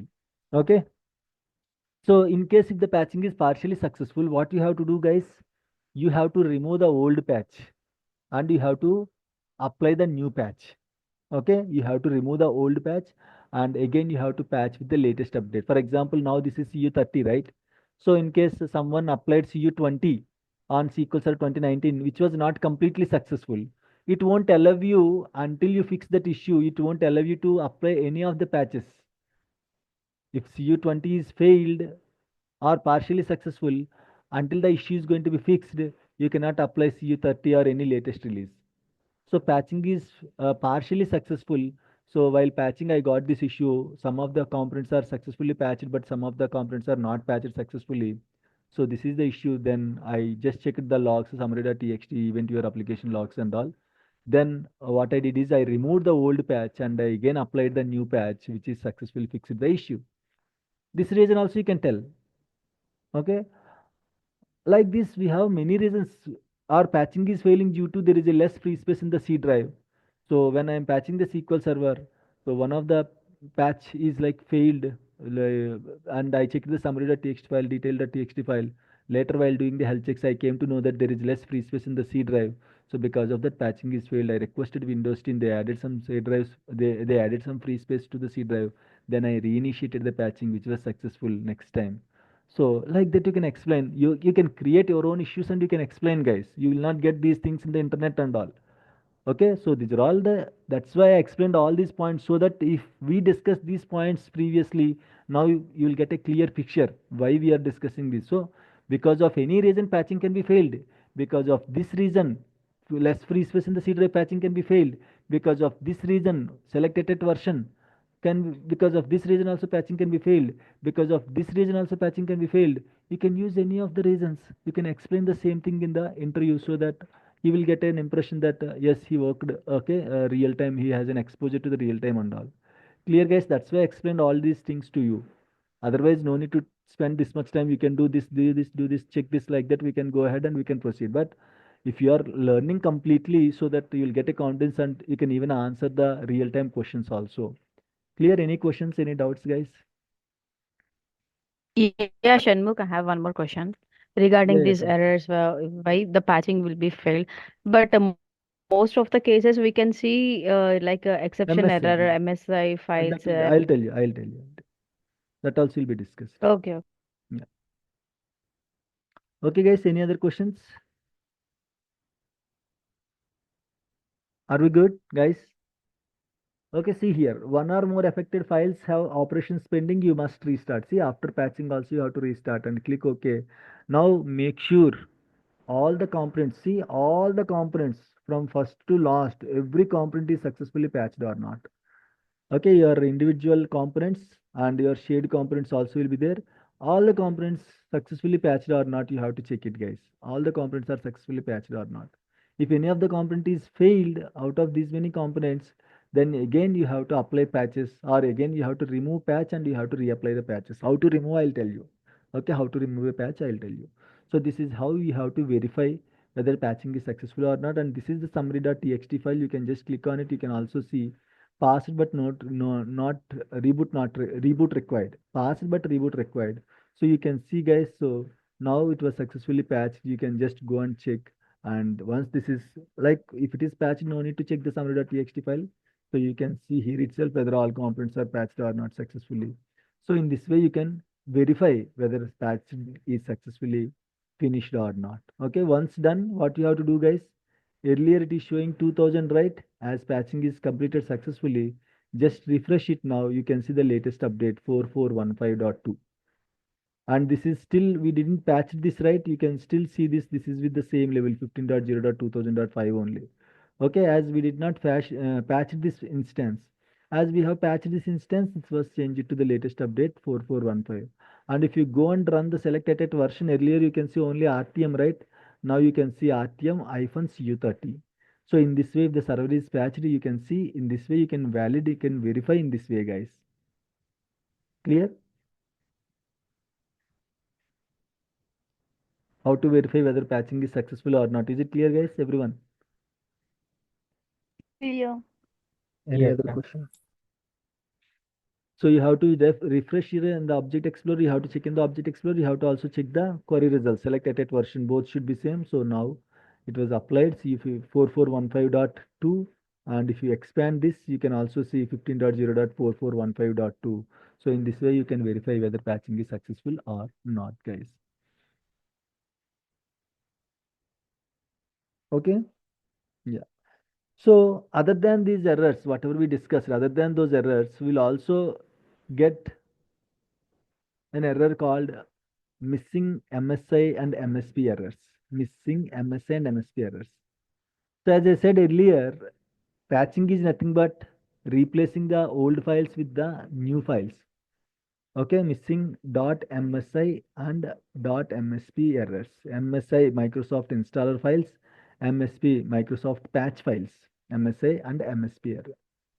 So because there is a chance that maybe 15 to 20 percentage, there is a chance that you might get this error. You might get these kind of issues while patching. So as I said, patching that will replace old files with the new files. Sometimes when Windows team is doing some maintenance activities and all, the old supported files will be deleted sometimes. So if you wants to replace, for example, there is a file called SQL underscore core underscore engine. Okay, there is a file called SQL core engine underscore inst, something file like this, and the extension is .msi. So this is the, when you install the SQL server, you will get this file. Okay, you will get this file, and when you are patching, the same file will be replaced with this file .msp. So to replace this file should be, if you want to replace this file, okay, with MSP, this file should be present, right? So sometimes when Windows team is doing any patching from Windows side, or when they are doing any house cleaning activities, sometimes old files will be deleted. This is an example file, guys. This is an example file. So if this file is deleted, how this file will be replaced? Okay, this is anyhow deleted, right? I'll go and sit there, nothing like that. It has to replace. So it will, if the file is there, then it will replace with the new file. If the file is not there, simply it will throw the error. The patching will be failed, stating missing MSI files. So how to identify missing MSI files, guys? How the errors will be? Generally, while patching itself, we can see the missing MSI file, missing MSI and MSP files. How to identify, how the error look like? Okay, see here, I'll show you.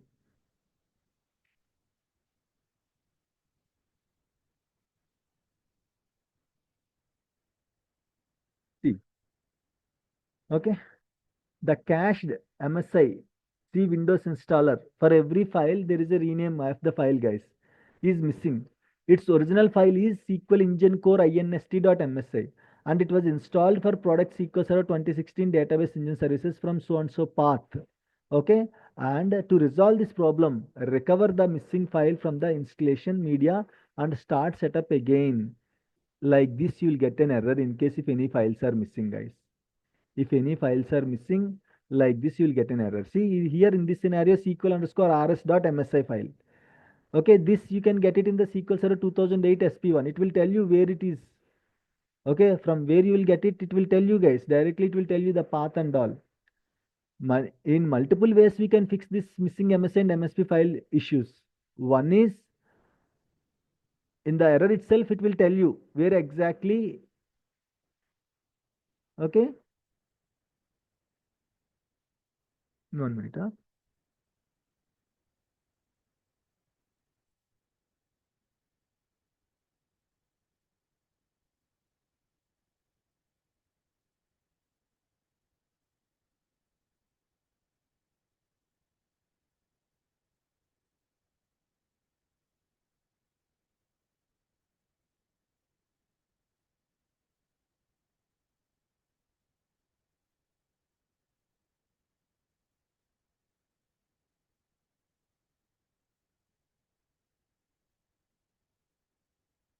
One minute, please.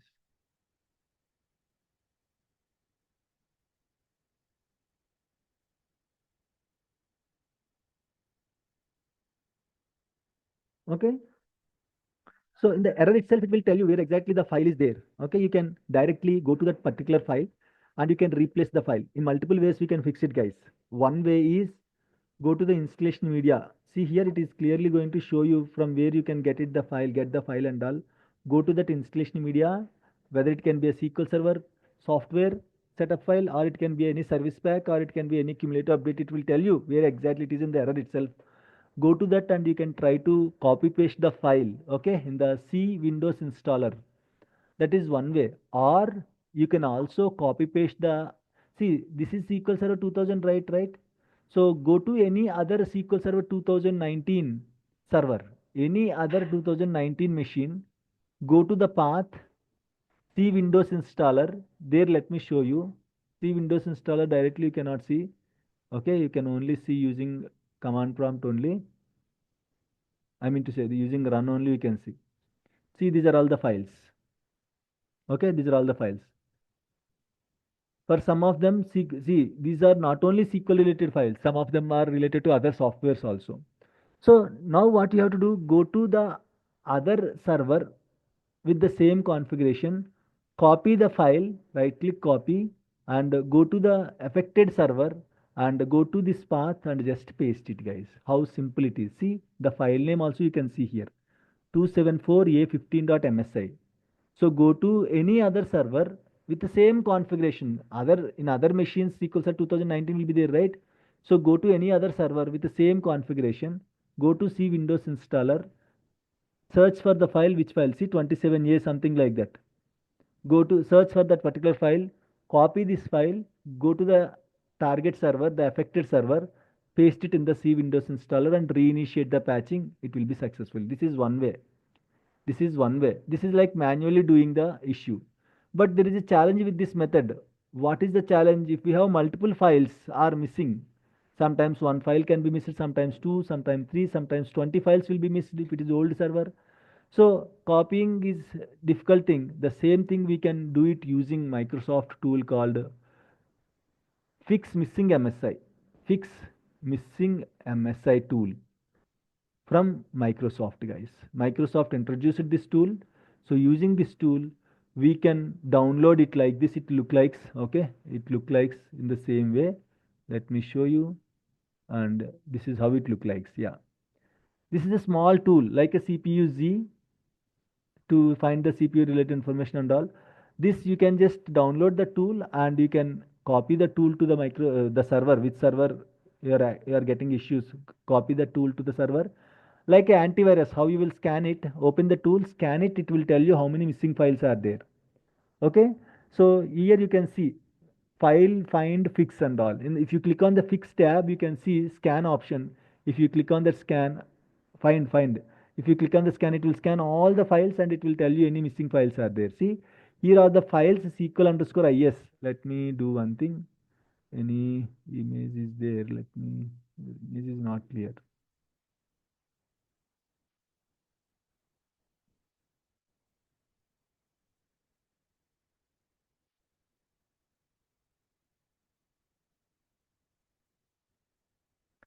Very simple, guys. A small tool will be there. That tool already shared path in the shared location. It will be there. No need to download it separately. Copy the tool to the server where you are getting this error. Scan it, and there itself a fix it option will be there. Click on the fix it. Automatically, it is going to replace the files with the new files, guys. Okay, you can see here. So the missing files are, see, missing orange color, SQL underscore is.msi, SQL underscore full text.msi, SQL underscore rs.msi. And these are all the catchy file names. For this file name will be renamed as 83717132.msi in the C Windows installer. So when you click on fix it button, if you provide the source, from which source you have to see product name from where you are getting. If you provide the source software like SQL Server uh, setup file, you have the setup file, right? While installing, we have SQL Server setup file. If you provide it, automatically, if you click on fix it, it will be fixed, guys. All the missing files, or in the fix option, there is a fix all button. If you click on fix all button, whatever missing files are there, all the missing files will be, okay, fixed using this tool, guys. Very simple tool. You can just try downloading it and you can check it, guys. Okay, very simple tool. Just a self-explanatory tool. Fix missing MSI tool. That's it. And copy that tool to the server. Scan it. You can see any missing files are there. If any missing files are there, you can fix all files at a time. You can the fix tab. If you click on fix tab, there is an option called fix all. Just click on fix all. It will ask you the source server and provide the source server path. Automatically it will take and it will fix all the missing files. Very simple tool. Before this tool, we use it to fix it manually using VB script and all. Later, maybe in 2018 or 2019, Microsoft introduced this tool. Okay, using the tool itself, we are fixing missing. Guys, again, don't worry at all. Rarely you will get these errors, fix missing. And that too, I told you one more way also. If you are getting any missing MSA errors, go to the other server with the same configuration. Simply copy paste the missing file to the C Windows installer of the target machine and reinitiate the patching. That is simplest way. Still, if you are having multiple files, you can use this tool, fix missing MSI tool.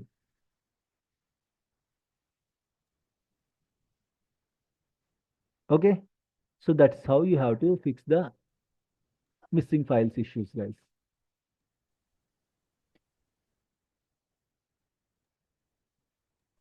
Their product name we have to specify, Shanmugh, in that missing MSI. Product name means source from which, see, that is also going to copy the software missing files from the particular source. The source can be a SQL Server setup file, it can be a service pack file, it can be a cumulative update file. That is called a product name. Mhm.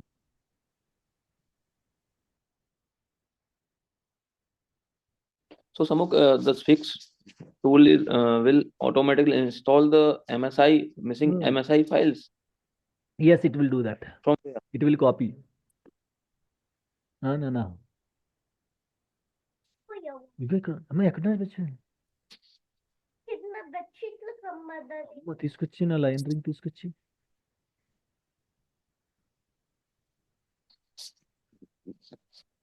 sorry guys, yeah, it will be replaced. Okay, so from that software itself, it will be replaced.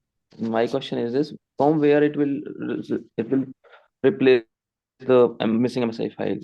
That's what I said. That's what just now, from the particular product. If it is a SQL Server 2019 setup file, from there it will copy and it will replace. If it is a SQL Server 2012 SP1, if that file is found in the SQL Server 2012 SP1, it will be replaced from there. There itself it will tell you. That's why I just even copy pasted the error also. If you go and check the error information, you will get an idea from where it will get it. Okay, you can see here in the error itself it will tell you. Thank you, Tali. So the error itself will clearly tell you from where you will get it and all. In the error information, if you go and check the error information, it will clearly tell you from where you will get that particular missing file.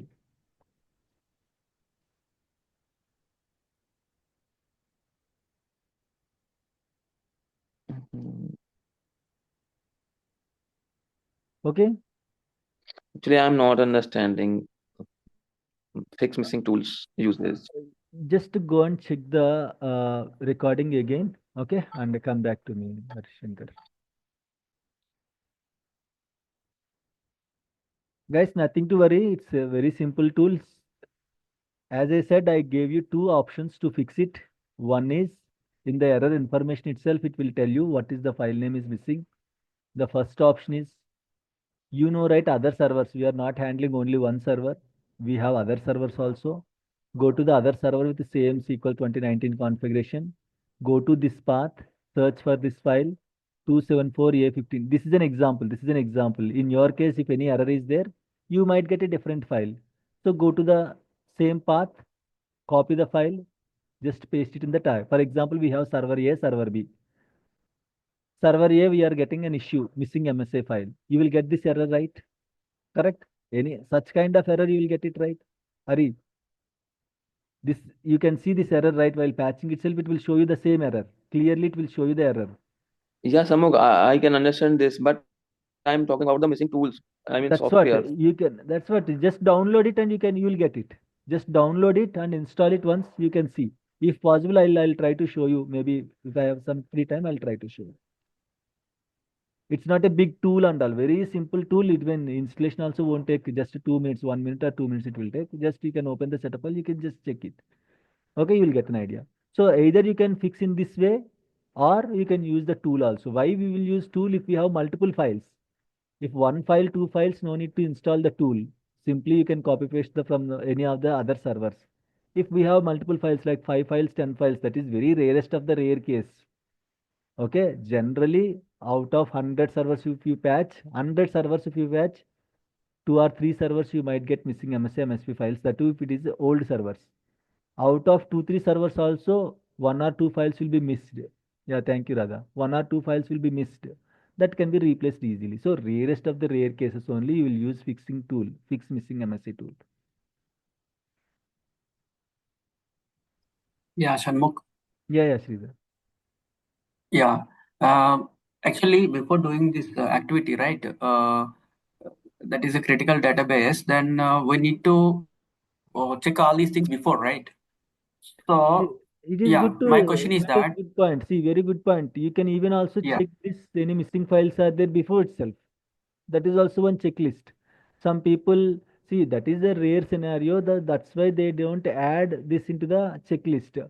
But generally, if it is what I can say, the manager or your lead is there, sometimes he will also add this point. Okay, so that to avoid the issues completely while patching the servers, so you can still check this before patching itself. You can scan, okay, with the fix missing MSA tool before patching itself. If no missing files are there, you can go ahead happily, you can patch it. Instead of waiting whether any missing MSA files errors will come or not, instead of waiting for that, in the checklist itself, you can add a fix, just scan all the files with a fix missing tool.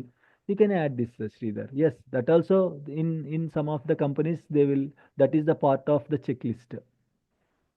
yeah.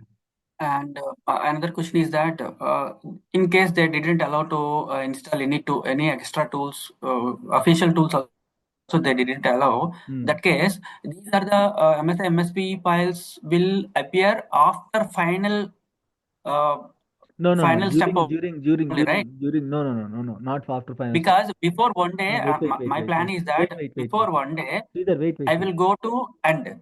Yeah, Yeah. let me complete. See, while patching, you remember, guys, we got a screen after click on update button. There is a processing screen is there, right? Blue color bar is there. right? Means which is patching. So if any issues are there, during that time itself you will get the error on the screen. It will not at the end of the patching, it will not create any report. These are all the missing files and all. Okay, these are all the missing files and all. It will not create any report. So during the patching itself, the once patching, once you click on update button, if any missing files are there during that processing itself, it will trigger the screenshot, the whatever we just got the screen. Okay, you can see that. Okay, you will get this kind of screenshot during the patching itself. Means when patching process is going on, during that time itself, it will simply throw you the error.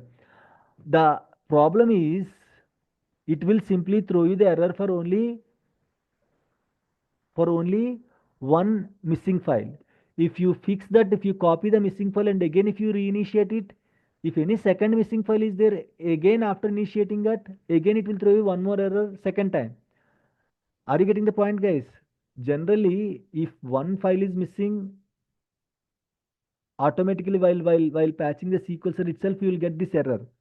As you know, right, how to fix it now. You just copied the file, whatever missing file is there, you just copied this file and again you reinitiated the patching. If second missing file is there, second time it will show you. It will not show all the missing files at a time as a report. That you can achieve using fix missing MSI tool. If you use fix missing MSI tool, you can see all the missing files at a time. But if you are trying to fix it manually, it will not show you all missing files at a time. One missing file it will show you. That is the challenge between manual and automatic process. Using that is the challenge between manual and with the tool. Okay. See that. Yes, you can ask now.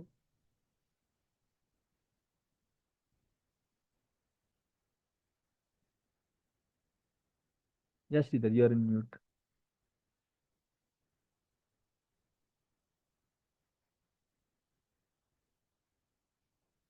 Okay, fine. Clear, guys? Any questions? If still, Shanmukh, I want to face the challenges. Do one thing: delete some missing files and try to troubleshoot it. Clear, you will get a clear picture. Okay, as That's it what is. I'm trying to do. Yes. Okay, you will get a completely very simple. First of all, before deleting, copy paste those files. Don't delete it. Copy paste those files in some other location and then delete the files and then try to fix it. And again, in the server, not all files are R files. You have to first Google it, what files you can delete it, and then you can, okay, copy paste those files to another location, and then you can delete the files, and then you can try fixing it. If it is not fixing, again replace the previous files, whatever files you copy pasted in some other location, try to fix it, guys. Very simple. I'm just giving an assignment, but still all these things are discussed in our previous videos. If you want, you can just go and check it for any reference. Right. Okay. So that is all about your errors during the patching, guys. So in the next class, I'll tell you how to remove the patch, in what scenarios we'll remove the patch. Sometimes while removing the patch, we'll get missing files. If possible, I'll try to show you in the evening class. Okay. Right.